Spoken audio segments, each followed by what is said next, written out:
आसमान में अंधेरा छाया हुआ था और जंगल की घनी रात में अजीब अजीब आवाजें सुनाई दे रही थीं। वहां एक छोटे गांव का एक वीरान हवेली खद्दी थी, जिसे स्थानीय लोग भूतिया हवेली कहते थे। गांव वाले कहते थे कि उस हवेली में रात के समय अजीब अजीब चीखें सुनाई देती हैं और वहां रहने वाले किसी को दिन भर शांति नहीं मिलती।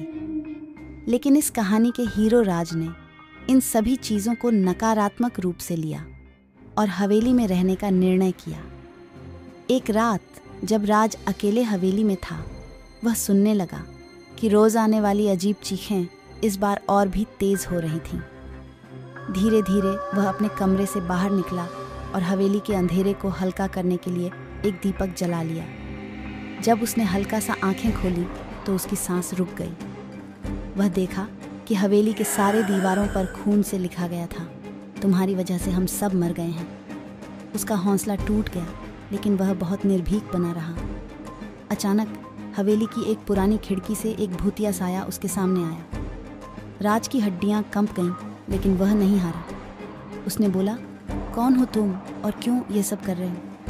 भूत ने कहा, हम यहाँ आपके साथी हैं, जो इस हवेली के मालिक थे और एक दुर्घटना में मारे गए। हमारी आत्मा शांति नहीं पा रही है और हम तुम्हें भी यही करने के लिए कह रहे हैं। राज ने आत्मा के साथियों की कहानी सुनी और उनके साथ रहकर वह ने उनकी आत्मा को शांति दिलाई। हवेली में अब वहाँ की चीखें बंद हो गईं और वह स्थानीय लोगों के लिए एक हीरो बन गए।